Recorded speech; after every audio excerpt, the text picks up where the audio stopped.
J'ai aucun diplôme dans la restauration, je suis pas cuistot et je me sentais vraiment pas légitime de le faire. Quand on m'a proposé d'écrire un livre de recettes, ça me parlait pas du tout au début. J'ai rajouté donc les illustrations et des histoires, des souvenirs d'enfance jusqu'à aujourd'hui en fait. Je raconte un petit peu des anecdotes de mon enfance à aujourd'hui. Dessus de table avec Philippe Robichon et Manuel Mariani sur Beurre FM. Bonjour et bienvenue pour une nouvelle saison de Dessus de table, magazine culinaire qui met les pieds dans le plat. Et pour la reprise, on a une invitée de marque que beaucoup de nos auditeurs connaissent. Il s'agit de Carinal. Alors Carinal, vous ne la connaissez peut-être pas sous son prénom, puisque c'est sous le nom de Cheese Nan qu'elle est connue, notamment sur Instagram, avec plus de 157 000 abonnés. Alors Cheese Nan, c'est quoi ? C'est une maman qui filme ses repas de famille, ses recettes, et puis ça a tellement plu aux gens que c'est devenu un peu un phénomène. Alors bonjour Carinal. Bonjour. Alors, merci d'être venu nous voir. Merci à vous de m'avoir invité. C'est avec grand plaisir. Alors, Cheese Nan, déjà, une petite question, parce que Cheese Nan, ça fait penser effectivement au petit pain indien. D'où vous vient ce surnom ? Alors, Cheese Nan pour plusieurs raisons. Donc, Nan, en fait, c'est mon petit surnom depuis que je suis petite. Donc, j'ai voulu trouver un surnom avec le mot nan à l'intérieur. Donc j'ai pensé aussitôt à cheese nan en référence au pain indien, qui n'est pas d'origine indienne. En fait, le cheese nan, c'est une pure invention. Oui, c'est né en Angleterre, ça, voilà, le cheese donc, nan. C'est tout ça, en fait. C'est un mélange d'Asie, c'est un mélange de... Vous voyez, il y a le pain, il y a le fromage, la vache qui rit. Donc moi, c'est un peu ça. Moi, je suis d'origine d'Asie, du Laos précisément. Et je suis née, par contre, au Havre, une pure Normande. Oui, alors justement, voilà. Vous précisez que vous êtes laotienne. Alors laotienne du Havre, d'origine laotienne, mais du Havre, avec une maman qui cuisinait. On le découvre beaucoup dans le livre. Votre maman, ça revient souvent. Vos enfants, votre époux aussi. Alors votre époux n'est pas un inconnu. C'est le rappeur Medine, qu'on a déjà reçu évidemment plusieurs fois sur Beurre FM. Et en fait, là, sans phare, vous montrez un petit peu la vie de la famille. Comment on peut l'appeler ? La famille Medine, on va dire. La Khan Family. Ouais, la Khan Family. Alors oui, ça aussi, il y a une raison à ça, parce que la Khan Family, pourquoi Khan ? K-H-A-N. En fait, mon petit dernier, donc Gengis, il s'appelle Gengis, en référence à Gengis Khan. Donc encore une référence indienne, mais alors vous n'avez pas du tout d'origine indienne, on précise. Voilà, donc c'est vrai que ça nous a interpellés avant de recevoir votre livre, parce que vous êtes là pour le livre Bienvenue à la Cantoche. Alors Cantoche, K-H-A-N, la Cantoche, on dit, c'est ça ? La cantoche. La cantoche. Et la cantoche pour le côté familier, drôle, un peu, voilà. Comme on vient de Normandie, la cantoche, ça nous va très bien. Oui, alors ce qui est amusant, c'est qu'à la base, vous faisiez vos petites vidéos sur Instagram, vos petites photos, et vous n'aviez pas du tout prévu d'écrire un livre. Non, alors, pas du tout. Comment c'est né cette idée ? Alors, je suis arrivée sur Instagram il y a à peu près 5-6 ans, avec des recettes banales, des recettes diète, parce que justement, il y a 5-6 ans, je décide d'entreprendre un régime et je change donc mon alimentation. Et donc voilà, j'arrive tout d'abord avec des recettes qui n'ont rien à voir avec ce que je fais aujourd'hui. Voilà. D'accord. Alors, une fois l'écriture du livre décidée avec votre éditeur, d'un coup, vous êtes senti frappé par ce qu'on appelle le syndrome de l'imposteur. Est-ce que c'est parce que vous ne vous sentiez pas légitime d'écrire un livre de cuisine ? Pas du tout. Donc, je suis tout simplement une maman de 3 enfants, anciennement infirmière. J'ai aucun diplôme dans la restauration. Voilà, je ne suis pas cuistot. Donc voilà, je ne me sentais vraiment pas légitime de le faire. Et quand on m'a proposé ça, donc d'écrire un livre de recettes, ça ne me parlait pas du tout au début. Et j'ai rajouté donc les illustrations et des histoires, des souvenirs d'enfance, jusqu'à aujourd'hui en fait. Je raconte un petit peu des anecdotes de mon enfance à aujourd'hui. C'est parce que vous ne vous sentiez pas légitime, justement, que vous avez décidé de présenter ça avec des photos, avec des illustrations. C'est presque une BD, voilà. C'est ce que j'allais dire. Voilà, il y a beaucoup d'humour. BD humoristique, c'est ça. Oui, exactement. On a l'impression de suivre effectivement les aventures de la famille Cantoche. Hein, c'est un peu ça. Il pourrait y avoir un tome 2 d'ailleurs bientôt. Pourquoi pas, ouais. Ouais. J'y réfléchis déjà. Alors, vous avez effectivement, vous l'avez dit, vous êtes originaire du Laos, qui est une cuisine très riche, très belle, mais un peu méconnue. Hein. On confond souvent avec la cuisine thaïlandaise, avec la cuisine vietnamienne, mais c'est une vraie cuisine à part entière. Hein.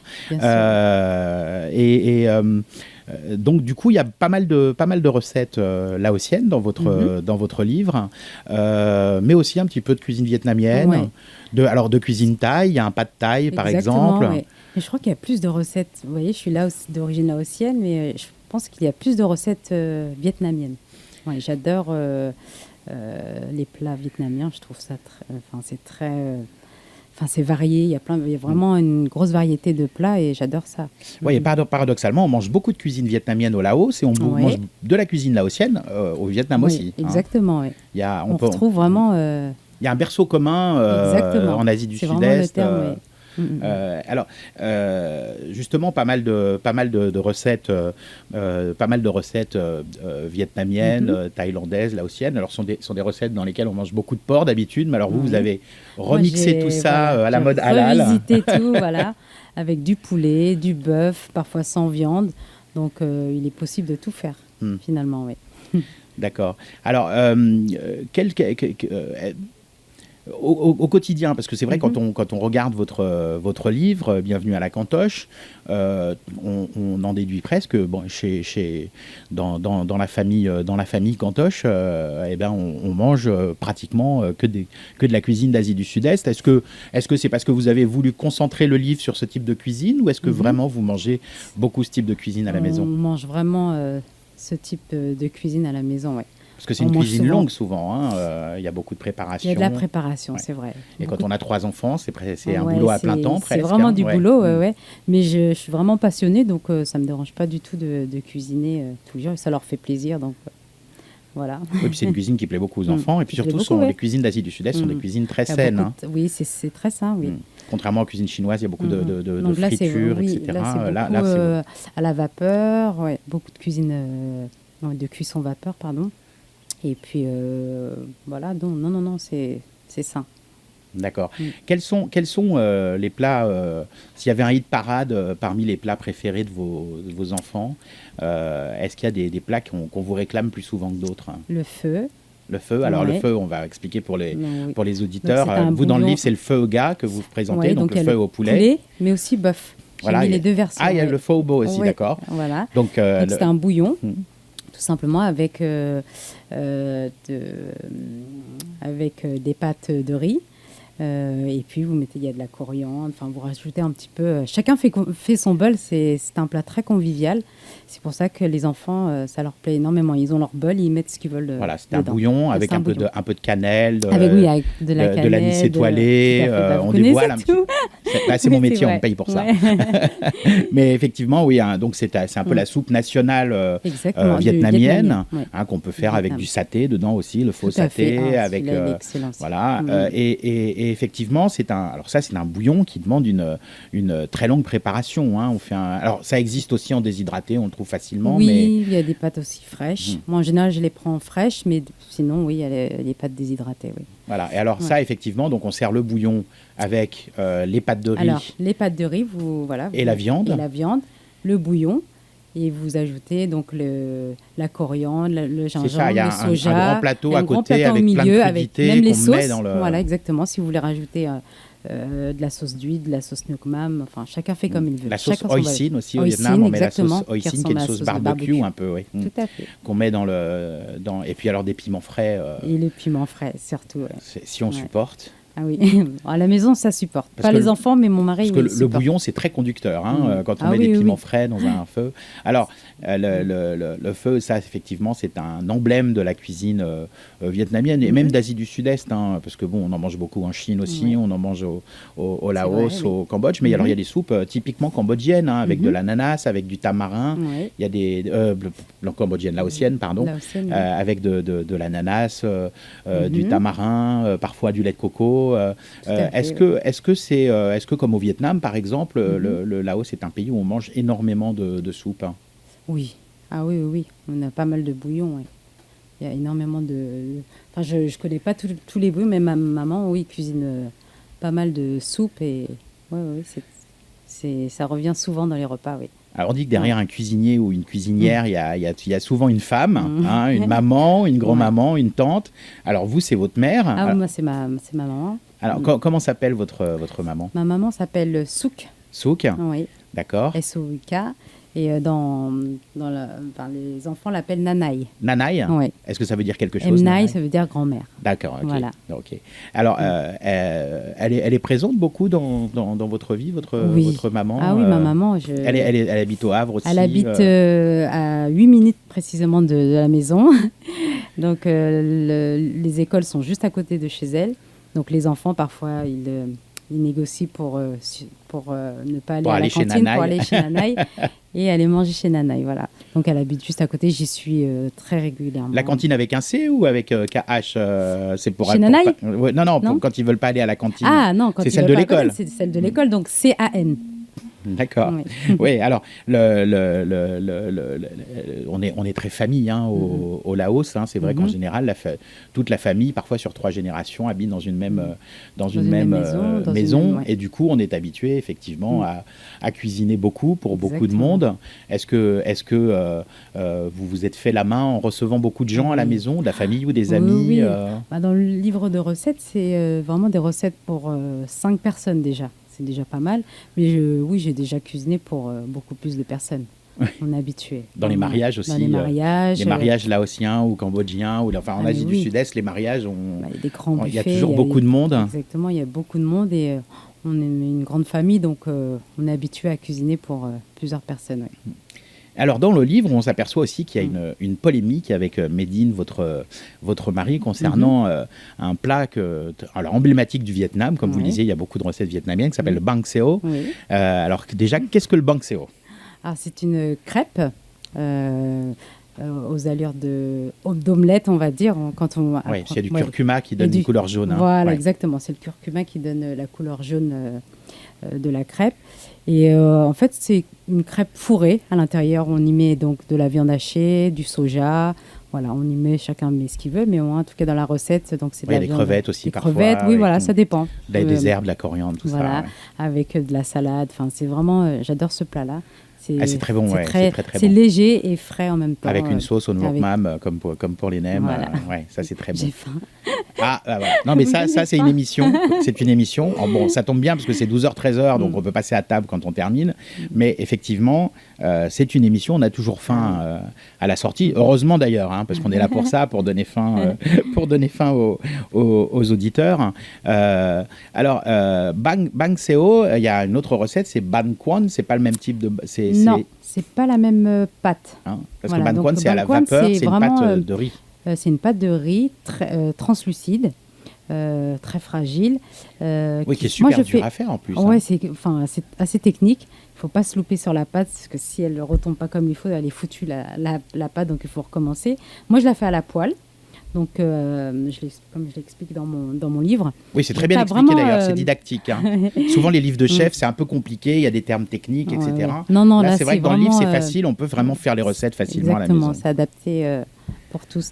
Et donc, d'un coup violent, je retourne la poêle sur le plan de travail. Ça démoule la crêpe d'un coup. Exactement. Quoi. Et aussitôt, on passe à la farce et on enveloppe la crêpe et voilà. Et ça, c'est magnifique. Ah, c'est délicieux. Et d'ailleurs, avec cette même pâte, on fait des espèces de rouleaux de printemps au Laos. Je ne sais pas si c'est au Laos ou au Cambodge. Peut-être au Cambodge. Oui, non, c'est au Cambodge, je pense. Ouais.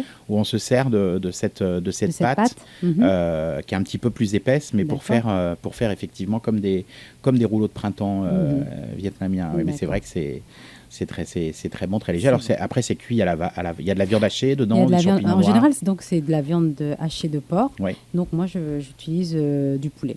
D'accord. Voilà, des champignons noirs. Voilà, puis vous mettez ce que vous voulez, sel, poivre. Il y a de l'échalote frite ou des oignons frits dessus. Alors, Quand on le mange au restaurant, souvent, il y a je ne sais pas si c'est de l'échalote ou des oignons. En fait, et aussi des cacahuètes. Je ne sais pas si vous avez déjà... les cacahuètes, ça, forcément, le topping. Donc, c'est les échalotes frites et les cacahuètes. Et la sauce nem. Oui, alors la sauce nem. Ouais. donc qui est faite à base de nuoc mam. Oui, nuoc mam. Je crois qu'en vietnamien, ça sucre. s'appelle nuoc cham. Et c'est nuoc mam, sucre. Alors, nuoc mam, sucre, de l'eau. Il y a aussi du vinaigre. Vous pouvez ajouter des carottes en topping et du piment.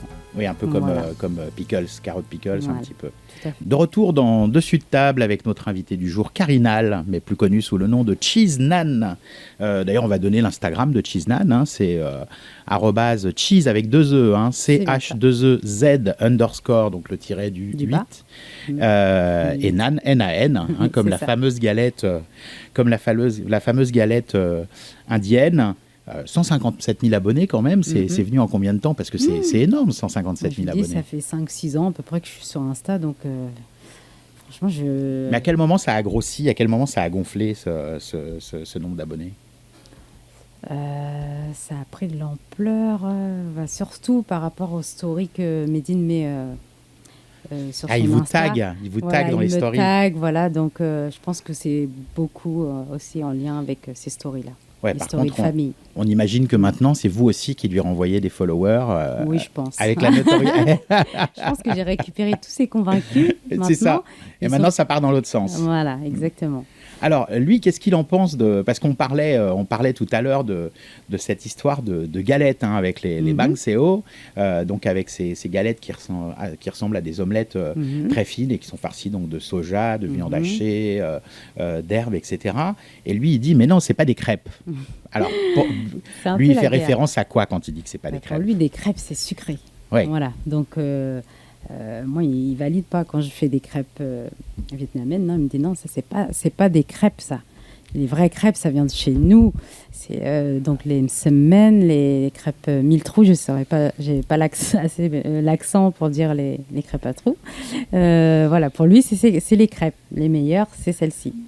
Voilà, donc il y a un genre de compétition un peu le jour du Mardi Gras, en fait. À chaque fois, excuse-moi. On fait les crêpes, oui, c'est ça, les on fait crêpes, ouais. la chandeleur. On fait la chandeleur, Ouais. voilà. Alors, on va faire une petite rubrique gossip parce qu'on parle de Medine, donc célèbre rappeur quand même depuis une dizaine d'années, je crois, hein, maintenant. Plus que ça, oui. Enfin, sa notoriété, ça fait 10 ans qu'il est vraiment très connu auprès du grand public. Est-ce que lui, il cuisine? Parce qu'il donne son avis sur les crêpes de Cheese Nan, mais est-ce que lui cuisine? Alors lui, tout ce qu'il sait faire, c'est des œufs au plat.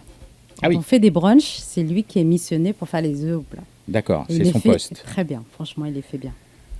Ok. Alors d'ailleurs, les œufs au plat qu'on mange aussi en Asie du Sud-Est avec le Ah bœuf oui. loklak, Tout à fait. dont la recette est dans le. Et dans le livre. Alors, j'ai apprécié parce que je connais assez bien la cuisine d'Asie du Sud-Est et quand on trouve des recettes de bœuf loklak, on met du ketchup dedans, etc. Alors que là, c'est la vraie recette hein, avec J'ai le pas mis de ouais, trucs, non, non, y a ça. pas- Si on sort une recette de loklak, que ce soit au Cambodge ou au Laos avec du ketchup, ça passe Ouais, pas. non, je pense que ça- Alors, qu'est-ce pas que le avec- bœuf loklak pour les auditeurs qui connaissent pas? Alors, le bœuf loklak, c'est du riz rouge. Enfin, mes enfants l'appellent comme ça. Moi, je veux manger du riz rouge. C'est un Donc, riz à la un tomate, riz- hein, ouais, c'est ça. un ouais. riz à base de concentré de tomate, d'ail, voilà, sauce d'huître et de la viande marinée, viande de bœuf marinée. Ouais. Donc moi, je prends Alors, du c'est des paleron. cubes, là, hein, parce que Des souvent cubes, c'est tout à des fait. très fines lamelles, mais là, Voilà. c'est en cubes. Hein. Non, moi, je le fais en cubes que je laisse mariner. Voilà, dans de la sauce d'huître, du poivre, de l'huile, voilà, plein de choses. C'est aussi donc un œuf Un œuf au plat. voilà, qu'on vient mettre à la fin sur le dôme de riz. Vous avez aussi du concombre, des tomates. Après, chacun fait un peu ce qu'il veut. Hein. Il y a plusieurs manières de le faire. C'est chacun Mais son voilà. loklak. Chacun son loklak, voilà. Ouais, mais ça, c'est un plat qui est délicieux. Alors, j'imagine que Ah ça doit oui. être un des plats préférés des enfants aussi. Tout à fait. Ça, c'est un plat pour Ah enfants. oui, oui, mais ils adorent ça. C'est le jambon coquillette français. J'imagine qu'au Laos, c'est un peu le bœuf loklak. C'est quoi. l'équivalent, oui, c'est ça. Tout à Au fait. moment- le riz revient souvent dans la cuisine laotienne. Oui, C'est la base un peu de l'alimentation, et comme beaucoup en Asie. Exactement. Par exemple, quand vous allez chez mes parents, c'est le riz gluanche. Il est là tous les jours. C'est l'équivalent du pain. Ouais, c'est Voilà. ça. On fait des petites C'est boulettes. ça. On fait des petites boulettes. On trempe dans les sauces. Voilà, Alors c'est toujours amusant au restaurant quand on voit des gens qui essayent de prendre le régulion avec On des le mange à baguettes la ou avec main, une oui. fourchette. Non, ça, Non. il ne faut pas hésiter à mettre les mains Il dedans. faut mettre les mains dedans, Puis c'est meilleur. Oui. On apprécie vraiment. Non, c'est délicieux. Et est-ce que c'est pas le terme gluant aussi qui repousse les gens? Ils se disent, ah bah je vais Ouais, avoir en les plus, doigts c'est tout pas collants. vraiment le terme qu'il faut utiliser. Il n'est pas gluant, Non. juste collant. Oui, on va surtout dire. quand une fois qu'on a formé sa boulette, les mains sont très lisses, ça colle pas du tout. Ouais, hein. ça colle quand même un petit peu. Oui. Tout dépend en fait de la cuisson du Du riz. riz. Mais sinon, ça peut ne pas coller aux doigts et c'est très agréable. Moi, j'adore ça. Alors, il y a plusieurs variétés de riz gluant. Il y a du riz gluant blanc, du riz gluant rouge, du riz gluant noir. On Oui. cuisine les trois. Moi, au c'est le Laos. blanc en général que je Ouais. cuisine. Au Laos, il y a beaucoup de riz noir. Le Oui, riz c'est gluant vrai. noir, Le oui. riz gluant noir, oui. Il Oui. est rare ici, sauf si on nous l'amène. Oui. Mais On le sinon, trouve, oui, Ou effectivement, dans les supermarchés oui. asiatiques. en surgelé, souvent en général, oui. Ouais, alors, le riz, on le cuit parfois dans des feuilles de bananier. Mhm. Et du coup, ça me fait penser à une recette qui est dans votre livre, alors que là, qui est un petit peu commune à la Thaïlande, au Cambodge, au Laos. C'est le. Gâteau Alors, de riz. non, banane, je pensais en Thaïlande, on dit le hamok pla, mais vous dites au Laos. Ah, le mokpa, pardon. Mokpa. Ouais, Alors le ça, mokpa. c'est très bon parce que c'est cuit dans Dans une feuille de bananier. C'est du exactement. poisson. C'est du poisson avec plein d'herbes, du basilic thaï, de la feuille de kombava, de l'ail, de l'échalote, de la citronnelle. Enfin, il y a énormément de saveurs, de parfums. J'adore ce plat-là. Alors, feuille de kombava, pour nos éditeurs qui ne connaissent En fait, pas, au le Maghreb, on kombava- appelle ça le kafir. C'est les feuilles de citron, en fait. Exact, hein. feuille de citron. Ouais. Ouais. Le kombava, c'est un agrume en fait qui ressemble au citron vert. Donc voilà. Alors, quand on récupère prend ces la feuilles. feuille, qu'on croque dedans, on a l'impression de boire du pec citron, hein, du liquide vaisselle. mais c'est vrai que quand c'est cuisiné, quand on met ça dans une recette, c'est absolument délicieux. Ouais, D'ailleurs, c'est- c'est un ingrédient qui revient souvent dans les plats, Ouais. dans les plats d'Asie du Sud-Est. On le On trouve l'utilise facilement en souvent. France. hein. Moi, je le trouve dans les épiceries asiatiques, Oui. mais en surgelé. En surgelé, oui. Ouais. C'est des sachets de feuilles de citron en fait. Ouais.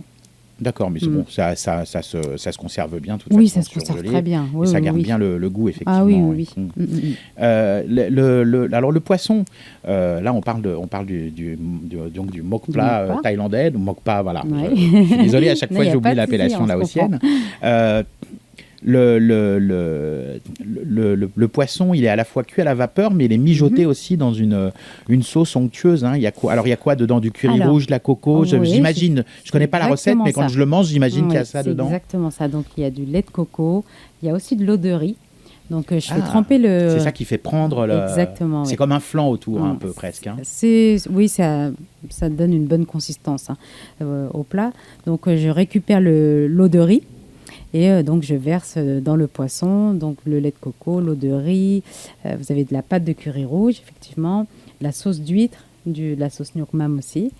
Et voilà, on mélange le tout et on met tout ça dans la feuille de bananier Ouais, et ça fait envie. cuisson vapeur. Moi aussi, j'ai faim Oui. maintenant.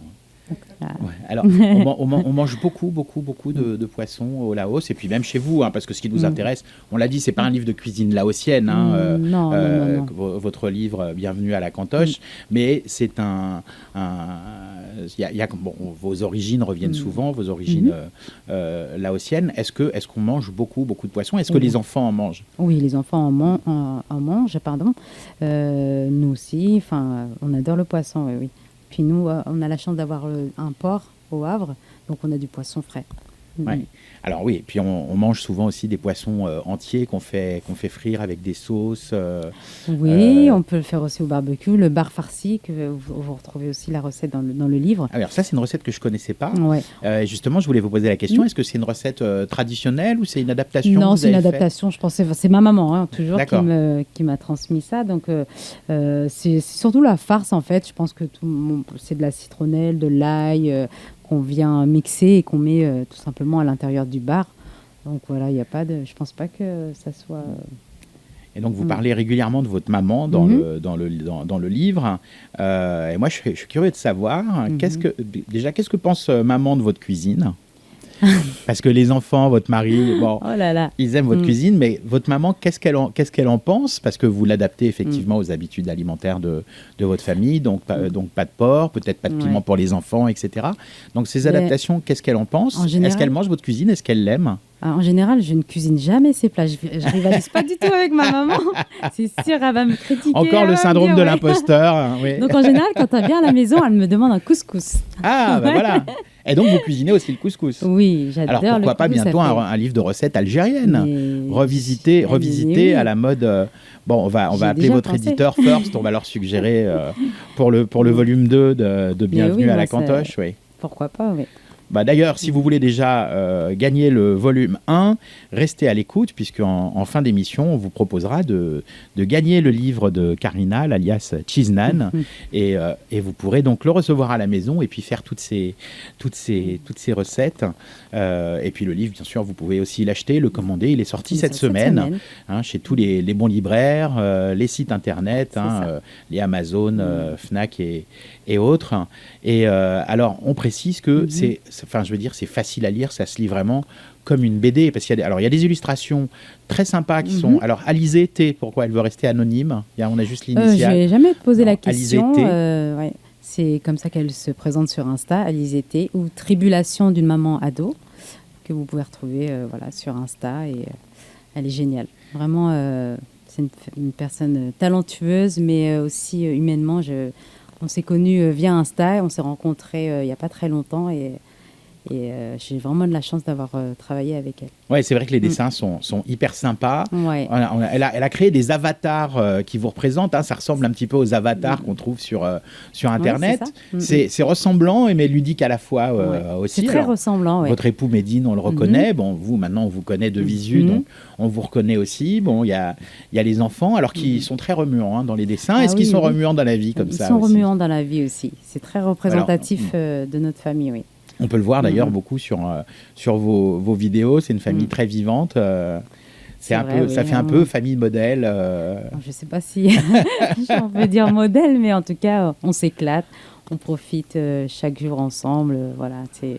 On kiffe la vie. Alors, dans le livre, il y a assez peu de desserts. C'est vrai qu'en Asie du Sud-Est, en général, à la fin du repas, on mange plutôt des fruits. Est-ce que du coup vous avez inventé un peu des desserts pour pallier à ce manque de desserts dans la cuisine laotienne? J'ai rien inventé, je suis vraiment nulle en pâtisserie, même un gâteau yaourt tout simple. On est deux. Je suis vraiment nulle et j'en connais très peu. Après, je suis pas trop fan en fait il y a pas grand chose en fait je trouve en dessert. Non, je ne suis pas fan des desserts. En Asie, je trouve qu'il n'y a pas trop le choix. Ouais, puis le riz gluant au durion, je ne sais pas si les enfants vont aimer. Non, ça, je l'introduis même pas. Même les adultes n'aiment pas. Ah oui, non, ça.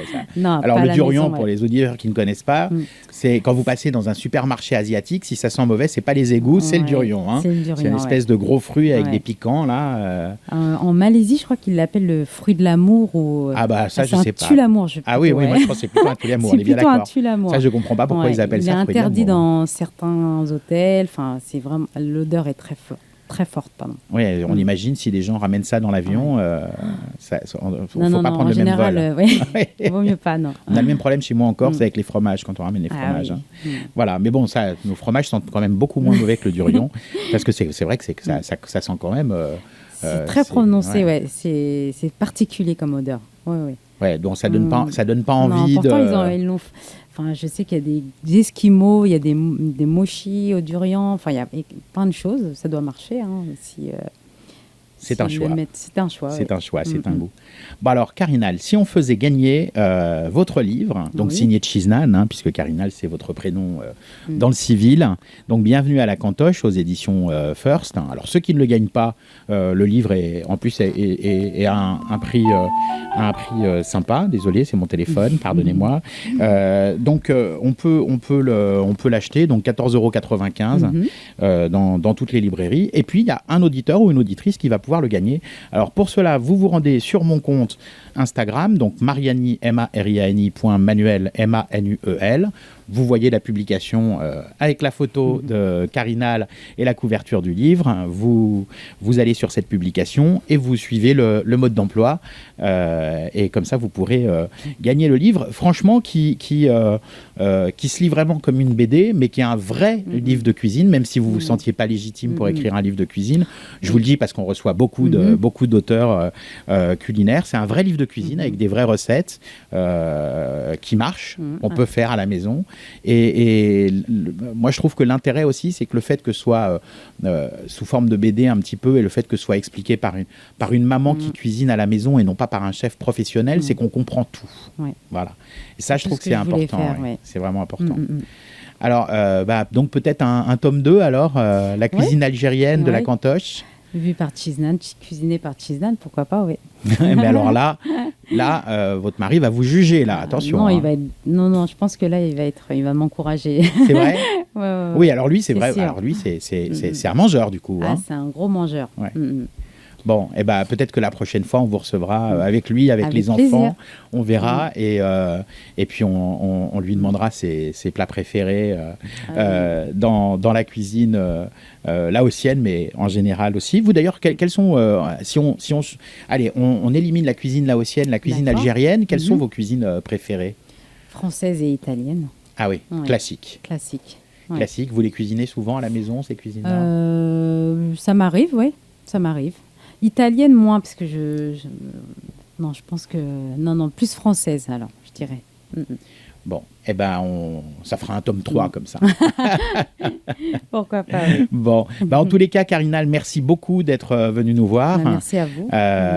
Et puis, on espère vous retrouver très bientôt. Alors bon, vous êtes au Havre, mais vous passez régulièrement à Paris. Donc la prochaine fois, on vous kidnappe quand vous repassez à Paris, parce qu'on sera ravis de vous accueillir une nouvelle fois. Et puis nous, on se retrouve donc la semaine prochaine pour un nouveau numéro de Dessus de table. Et puis évidemment, pour gagner le livre de Chiznan, Bienvenue à la Cantoche aux éditions First, vous allez sur mon Instagram mariani.manuel, M-A-R-I-A-N-I, Emmanuel, M-A-N-U-E-L, comme ça se prononce, et vous vous laissez guider. Et puis on donne aussi votre Instagram. Alors je vous le dis, vous avez plus d'abonnés que moi. C'est Cheese, C-H-2-E-Z, le tiret du bas, et Nan, N-A-N. Et puis là, vous allez avoir les recettes de Chiznan, mais aussi un peu sa vie, son œuvre. Tout à fait, son quotidien. Et puis il y a un site internet aussi qui est sympa. On peut acheter des petites choses aussi. Des tabliers. Voilà, des tabliers Chiznan. Et donc là, c'est cheese-nan.store. Tout à fait. Allez, à la semaine prochaine et merci beaucoup d'être revenu nous voir, Carinal.